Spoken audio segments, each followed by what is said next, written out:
एकाच ठिकाणी एवढ्या प्रकारचे ट्युलिप्स सगळीकडे नाही बघायला मिळत.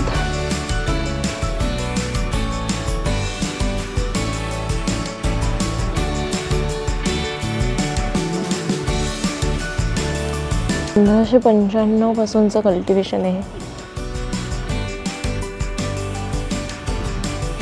फोटो काढायचे असतील तर खूप म्हणजे खूप पेशन्सची गरज आहे. माणसं टाळणं इम्पॉसिबल आहे.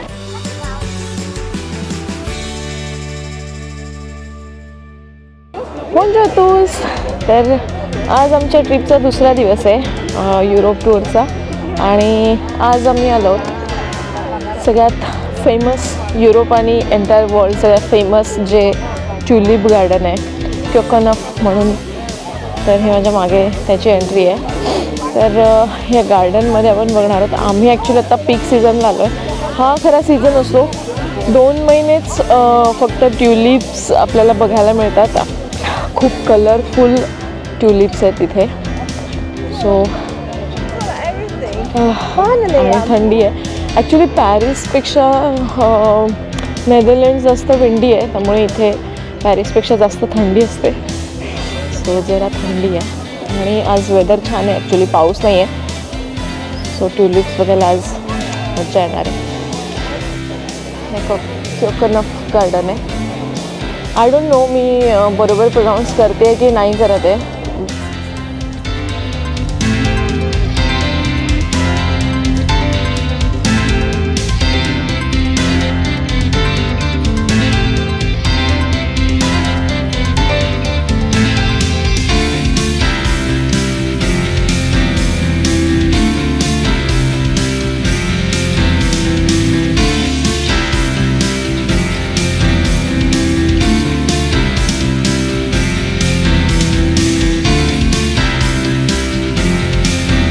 ट्युलिप गार्डनमधलं हे जे आहे हे हिस्टॉरिकल गार्डन आहे. इथे जवळपास काही जे प्लांट्स आहेत हे 300 वर्षांपासून प्लांट्स आहेत. काही इट इज हिस्टॉरिकल गार्डन.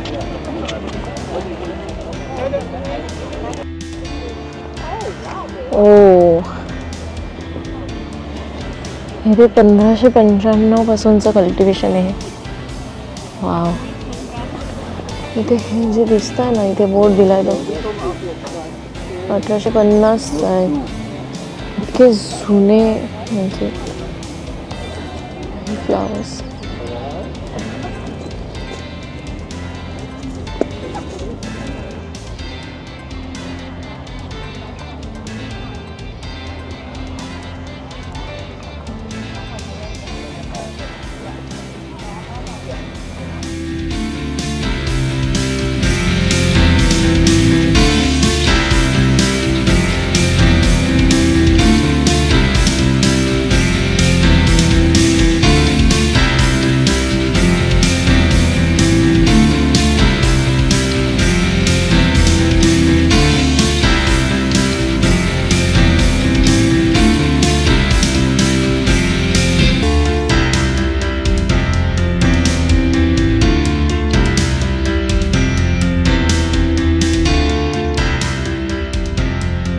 तर हे जे ट्युलिप गार्डन आहे ते सुरुवातीला ॲक्च्युली इथल्या ही जी सिटी आहे लीस नावाची त्या लीसचा एक राजवाडा आहे ज्याचं किचन गार्डन म्हणून हे गार्डन वापरलं जायचं.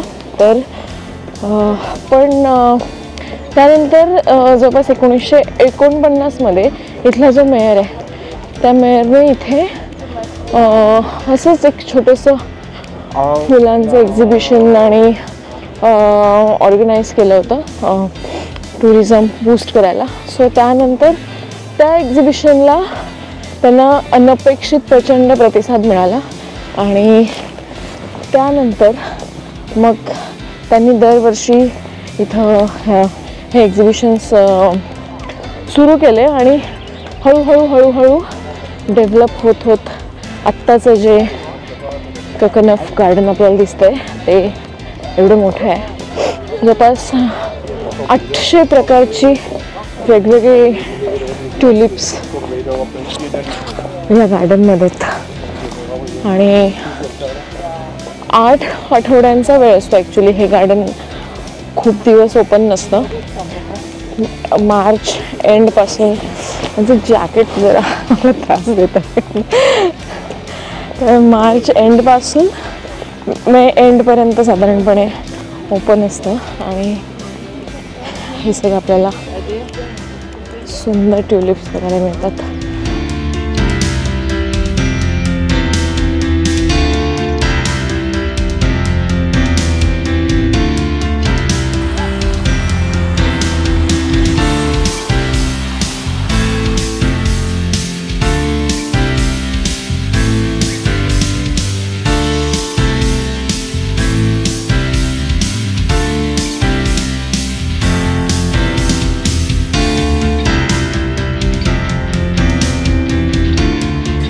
आत आहे ना एक ट्युलिप शो आहे.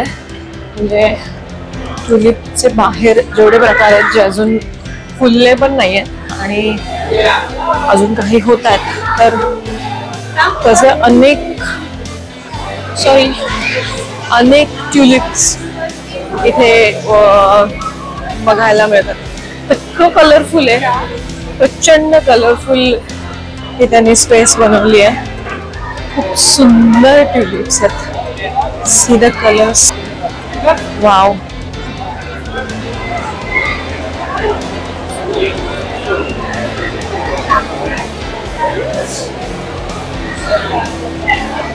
हे एकाच ठिकाणी सगळ्या प्रकारचे ट्युलिप्स आहेत.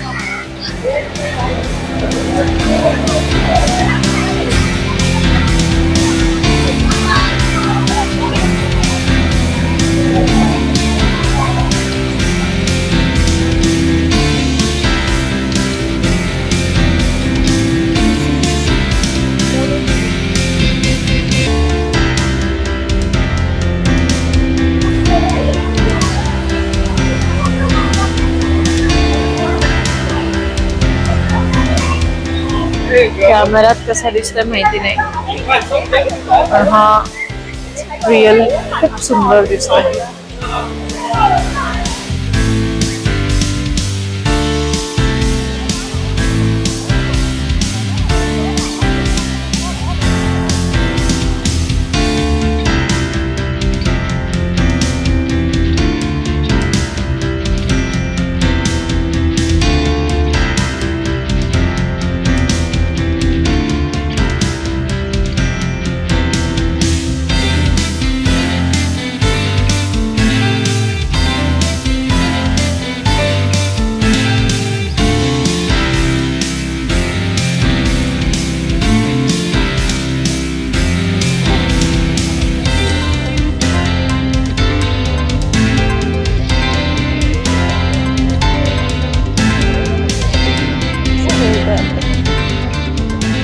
शू मिळतात ना, त्या डच शूचे वेगवेगळे प्रकार इथे ठेवलेले त्यांनी.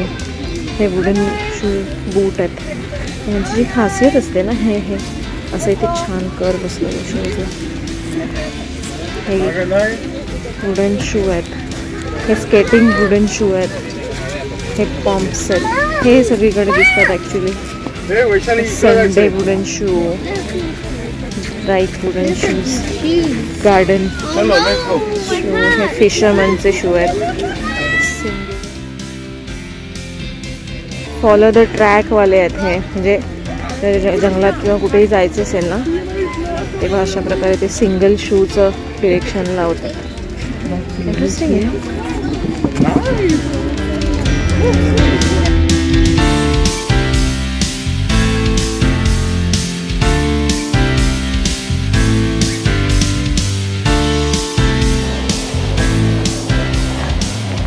वाव. इथे झाडांच्या ओंडक्यापासून बनवलेली खुर्ची आहे. वा, कसला सुंदर चेअर बनवलात. या गार्डन मधलं हे एक महत्त्वाचं आकर्षण ॲक्च्युली ही डच विंडमिल आहे. आणि त्याच्यावरती जाऊन आहे ना, इथली सगळी ट्युलिप फील्ड्स खूप सुंदर दिसतात.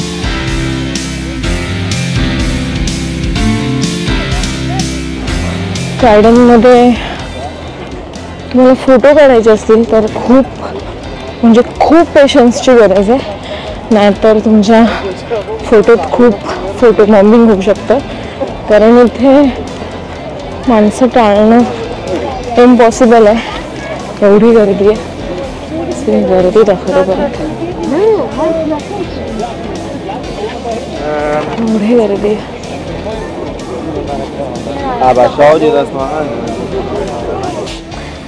गर्दीला ऑप्शन नाही आहे.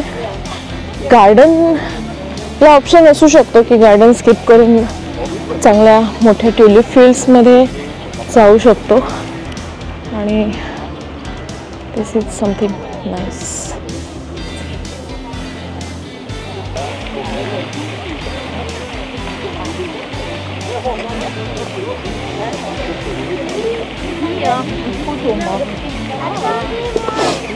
विजिटला वर्थ आहे ॲक्च्युली, गर्दी बेअर करायची इच्छा असेल तर. कारण एकाच ठिकाणी एवढ्या प्रकारचे ट्युलिप्स सगळीकडे नाही बघायला मिळत. त्यामुळे हे दिस इज अ युनिक गार्डन की जिथे एवढे सगळे ट्युलिप्स बघायला मिळतात. त्यामुळे परत विजिट आहे, एकदा तरी बघायलाच पाहिजे. सर मी एकाच महिन्यात 2दा बघितलं, सो आय एम लकी. तर आता गार्डन संपलं आहे, so we are heading to next destination. भेटूया ॲम्स्टरडॅममध्ये. बाय.